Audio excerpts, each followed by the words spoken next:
She's an award-winning child psychiatrist who says in her new book she can help you reset your child's brain by getting them off of their electronic devices. Sounds like a dream to me. Welcome, Dr. Victoria Dunckley. Welcome, welcome. Welcome. Hi. What does that mean, reset your child's brain? So basically, I wrote the book because a lot of the patients I was seeing, I noticed that they didn't get better until we addressed the electronics issue. And that happened regardless of what diagnosis they had. So a lot of them had mood problems, behavior problems, trouble in school, focusing, learning. So by resetting their brain, by removing all that stimulation, I was able to address a wide range of symptoms that they were experiencing. And So when you say reset, reset, what's involved in that reset? So basically the electronics act like a stressor. So there's all these different mechanisms that happen in the brain to the nervous system that stresses and overstimulates the nervous system. So the reward pathways get activated and then kind of get worn out.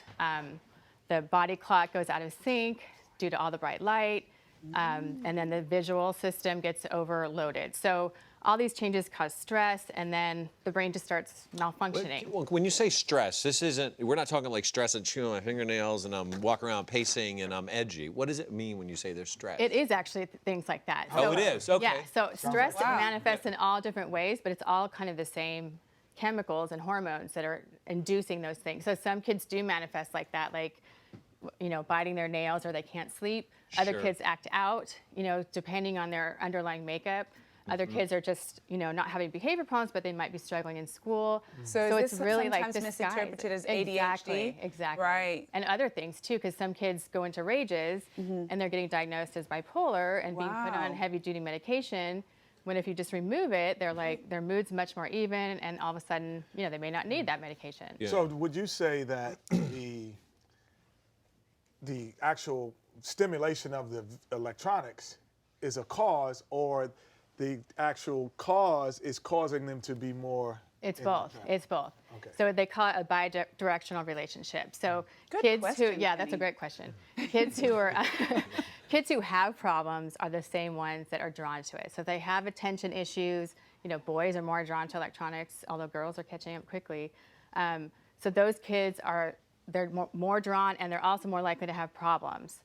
So that's, you know, that's why it's tricky, because you know, sometimes we think, oh, if it helps their attention, or you know, they're able to pay attention to a video game, but it's actually making their attention worse. So can I put this into a real world scenario for a second? Because you have 5 kids, I have my 2 kids. We're busy doing our thing. How do you Well, we monitor?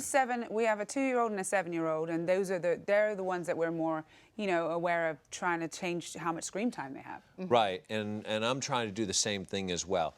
It's not Don't say it's impossible. It's not impossible. I become Yes. widely unpopular in my household Yeah. if I say, that's it, we're taking away.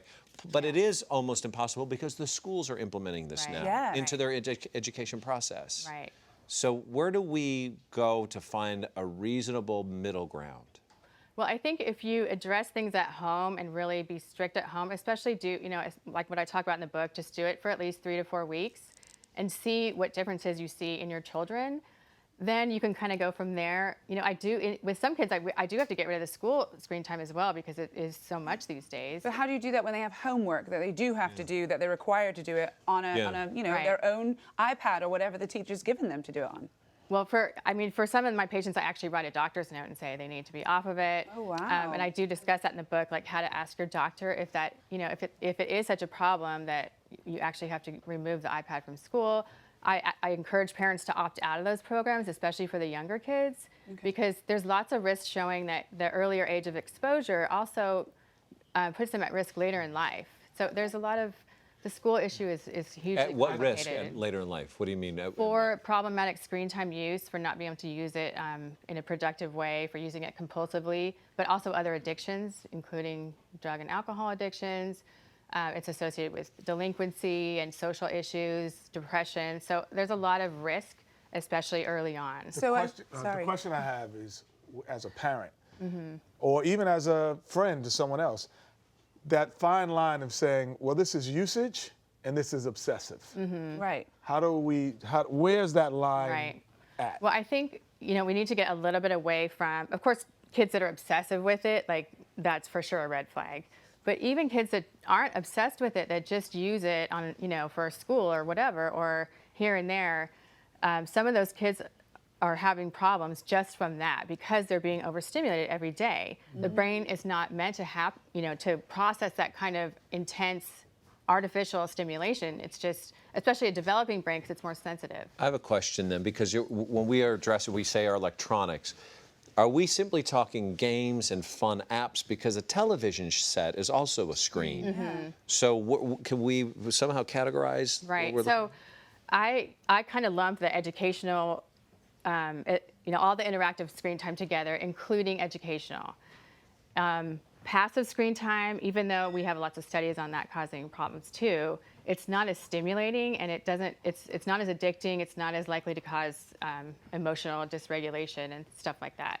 So when I do the program, I do allow a little bit of TV during the week. Is there other things that you suggest as well to occupy their time? Yeah, I have the parents make a month-long calendar, look at the times that there's, especially big chunks of time where there's lots of unstructured hours. Plan physical activities, basketball games, art. Yeah, right. No That's question. Make sure they know how to talk a good game, though, too, when you get them out there, right? You got to get that terrible towel going. You want stimulation, get that terrible towel. Yeah, see how far they go. Cheer them on. Yeah. Well, I hate the terrible towel. And also just board games, because we don't have as much face-to-face conversation with our kids anymore. So that eye contact and conversation helps build their brain. Yeah. Well, Reset Your Child's Brain is available at major booksellers, and we're giving away 10 copies to our viewers. Whoop, whoop, whoop. Okay. So Yeah. go to our Facebook page for details, and for more information, you can visit drdunkley.com. Wonderful. We just scratched the surface, I know. Yeah. So much Yeah, it's good a lot. information. So interesting. We are going to come right back, and we're going to go in and make some great deals for you with Sandy Newton, Hollywood Steals. Hey guys, we've got the selfie stick for you. It's not a device, but you gotta have it. Flash, come on back for Hollywood Steals.